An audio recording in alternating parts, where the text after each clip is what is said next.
Hi అండి. ఈరోజు మనము అల్లం వెల్లుల్లి పేస్ట్ 6 నెలల పాటు చెక్కు చెదరకుండా ఎలా నిల్వ చేసుకోవాలో చెప్తానండి ఈ వీడియోలో. ఈ పేస్ట్ని మనము నిల్వ ఉంచుకోవడానికి ఏమేమి ఇంగ్రీడియంట్స్ వాడితే బాగా మనకి నిల్వ ఉంటుందో, చెక్కు చెదరకుండా, రుచి మారకుండా, కలర్ మారకుండా ఉంటుందో నేను చెప్తానండి. మీ అందరు కూడా మీకు నచ్చినట్లయితే ఈ వీడియో తప్పనిసరిగా వీడియోని మాత్రం మర్చిపోకుండా లైక్ చేయండి, షేర్ చేయండి, సబ్స్క్రైబ్ చేయండి. కొత్త వారు కూడా సబ్స్క్రైబ్ మర్చిపోవద్దండి. ఛానల్ని విజిట్ చేసి చక్కగా చూసి మీ టైంని కేటాయిస్తున్నారు, అందుకని మాత్రము అండి మీ అందరికీ కూడా ధన్యవాదాలు మాత్రము తెలియజేసుకుంటున్నాను. అలాగే అండి, మీ పిల్లలు ఎవరైనా సరే విదేశాల్లో పిల్లలు ఉన్న వాళ్ళు ఉంటారు కదండి, చదువుకుంటున్న పిల్లలు కానీ, ఉద్యోగాలు చేసే పిల్లలు కానీ, బ్యాచులర్స్ కానీ ఎవరైనా ఉంటుంటారు కదా, వాళ్ళకైతే మాత్రము ఈ అల్లం వెల్లుల్లి పేస్ట్ని మనము పచ్చళ్ళు నిల్వ చేసుకున్నట్టుగా వాళ్ళకి మనము ప్యాక్ చేసి పంపిస్తే అండి, కారపళ్ళు పచ్చళ్ళతో పాటు ఇది కూడా వాళ్ళు 6 నెలల పాటు ఈ పేస్ట్ని అయితే ఉపయోగించుకోవచ్చు. మనకి పచ్చళ్ళు కనుక ఫ్రిడ్జ్లో ఎట్లా పెట్టుకుంటున్నారో అట్లాగే దీన్ని కూడా పెట్టుకుంటే వాళ్ళు ఇప్పటికిప్పుడు పాపం వాళ్ళు వర్క్కి వెళ్ళి వచ్చినా కానీ, మళ్ళీ అలాగే చదువుకొని వచ్చినా కానీ అప్పటికప్పుడు వంట చేసుకొని తినాలంటే వాళ్ళకి చాలా కష్టంగా ఉంటుంది. అలాంటప్పుడు పచ్చళ్ళు ఏ ఒకటి వేసుకొని తింటుంటారు కదా, అలా కాకుండా మీ పిల్లలు చక్కగా చికెన్ కర్రీలో, బిర్యానీలో అప్పటికప్పుడు చేసుకొని బుద్ధి పుట్టినప్పుడు తిందాం అనుకున్నప్పుడు ఇలాంటి పేస్ట్ అయితే వాళ్ళకి అందుబాటులో ఉంటే ఫటాఫట వంట చేసుకొని తినేసేస్తారు కదండి. అందుకని చెప్పేసి పిల్లలకి విదేశాలకు కూడా పంపించుకోవచ్చండి, అంతగా నిల్వ ఉంటుంది. నీళ్ళు ఎక్కడా పోయట్లేదని మనము అందుకని చెప్పేసి నిల్వ ఉంటుంది. ఇప్పుడు మాత్రము ఎలా తయారు చేయాలో చూద్దాం. అల్లం ఒక 1/2 kg తీసుకున్నానండి.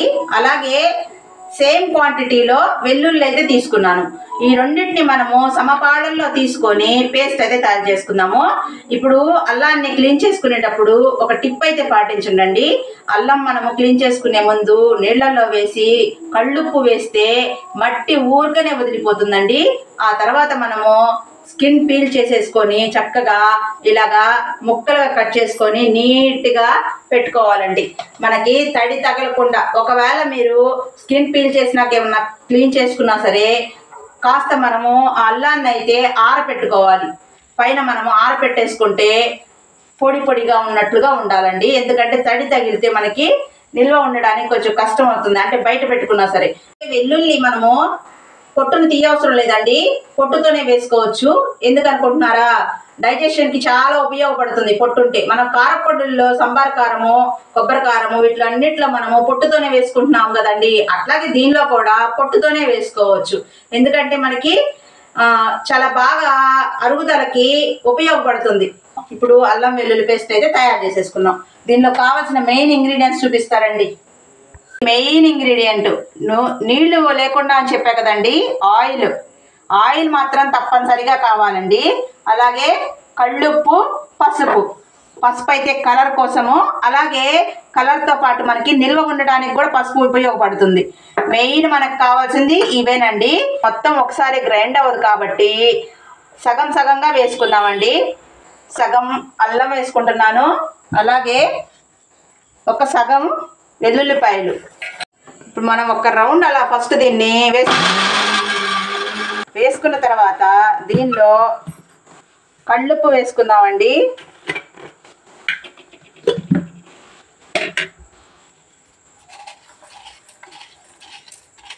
కళ్ళుప్పు కూడా మనకి మొత్తం మీద మనకి ఒక గిద్ద పడుతుందండి. నేనైతే సగం సగం వేస్తున్నాను కాబట్టి ఒక 1/2 గిద్ద కళ్ళుప్పు వేసాను, ఒక 1/2 గ్లాసు ఆయిల్ వేస్తున్నాను. తర్వాత మనం మళ్ళీ మిగతా సగం వేసుకుందాం. అలాగే పసుపు మనకి ఎంత కావాలంటే అంత వేసుకోవచ్చు, మన ఇష్టం అది. ఎందుకంటే కలర్ ఎక్కువగా కావాలనుకున్న వాళ్ళు ఎక్కువ వేసుకోవచ్చు, కలర్ తక్కువగా కావాలనుకున్న వాళ్ళు తక్కువ వేసుకోవచ్చు. కలర్ కోసం కాకపోయినా కొంచెం మాత్రం వేసుకోవాల్సిందే. కలుపుకుంటూ మాత్రం మిక్సీ చేసుకోవాలండి. మనకి అన్ని ముక్కలన్నీ కూడా నలిగిపోవాలి కదా. చూస్తున్నారా, మనకు అసలు పేస్ట్ అర్థమైపోతుందండి. తొందరగానే పేస్ట్ అయిపోతుంది. మనకి వెల్లుల్లిపాయ మీద ఉన్న పీచు తొందరగా నలగదేమో అనుకుంటారు ఆ పొట్టు, కానీ నలిగిపోతుంది. చూసారా మనకి ఎంత చక్కగా ఫైన్ పేస్ట్ అయితే వచ్చిందో.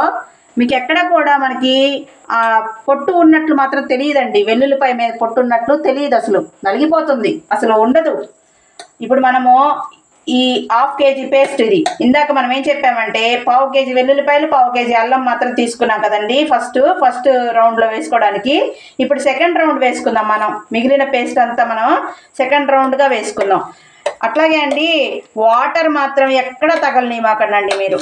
మనకి అన్ని నెలలు నిలవ ఉండాలంటే ఒకవేళ ఎప్పుడైనా మనము దూర ప్రాంతాలకు పిల్లల కోసం పంపించాలంటే మాత్రం ఇలా వేసుకుంటే మాత్రం చాలా ఎక్సలెంట్గా ఉంటుందండి. నేను చెప్తున్నానని కాదండి, మీరు ట్రై చేసి మీ పిల్లలు ఎవరైనా సరే దూరం ప్రాంతంలో ఉన్న పిల్లలకి వాళ్ళకి కష్టం లేకుండా ఇలా చేసి పెట్టి మీరు చక్కగా జిప్లాక్ కవర్స్లో పెట్టుకోమని ఫ్రీజర్లో పెట్టుకుంటే అండి మీరే అనుకుంటారు.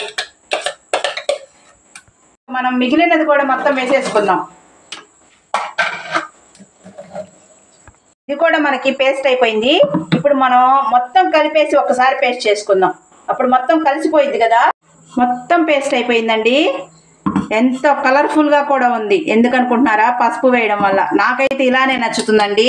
నాకు అల్లం వెల్లుల్లి రెండు కలిపి ఆ కలర్ అయితే అస్సలు నచ్చదండి. ఇట్లా మనం పసుపు వేస్తే ఈ కలర్ఫుల్గా ఉంటుంది. అలాగే పసుపు మనకి యాంటీబయాటిక్ కాబట్టి అది కూడా మనకి బాడీకి హెల్త్ పరంగా కూడా మంచిది. మనకి అల్లం వెల్లుల్లి పేస్ట్ అయితే రెడీ అయిపోయిందండి. మీ పిల్లలందరికీ కూడా ఫారెన్లో ఉన్న వాళ్ళకైతే ఇక ప్యాక్ చేసి పంపించేసేయచ్చు మీరు ఇంట్లో తయారు చేసేసి. ఈ పేస్ట్ మనము నిల్వ చేసుకోవాలంటే మామూలు ఫ్రిడ్జ్లో అయితే, అంటే రెగ్యులర్గా మనం యూజ్ చేసే ఫ్రిడ్జ్లో అయితే గాజు బాటిల్స్లో పెట్టుకుంటే చాలా శ్రేష్టం అండి. లేదు మనము ఫ్రీజర్లో వేసుకోవాలనుకోండి, జిప్లా కవర్స్లో పెట్టుకొని ఫ్రీజర్లో పడేసుకుంటే ఇక మనకి అది 6 నెలలు కాదు కదండి, మీరు ఊహించినంత కాలం వస్తుంది, సంవత్సరమైనా వస్తుంది పచ్చళ్ళలాగా. తప్పకుండా మీరు కూడా నేను చెప్పాను కదండి, నీళ్లు వేయకుండా ఇలాగ ఆయిల్తో తయారు చేసుకోండి. చక్కగా పచ్చడి నిల్వ ఉన్నట్లు నిల్వ ఉంటుంది. ఓకేనా? మరి వీడియో నచ్చినట్లయితే మీ అందరు కూడా లైక్ చేయండి, షేర్ చేయండి, సబ్స్క్రైబ్ చేయండి. కొత్త వారు కూడా మన ఛానల్ని సపోర్ట్ చేయండి. మీ అందరి ఆదరాభిమానాలకు నేను ధన్యవాదాలు తెలియజేస్తూ, మీరు టైం కేటాయిస్తూ మన వీడియోస్ చూస్తున్నందుకు తప్పకుండా మీ అందరికి కూడా పేరున కృతజ్ఞతలు. బాయ్ అండి.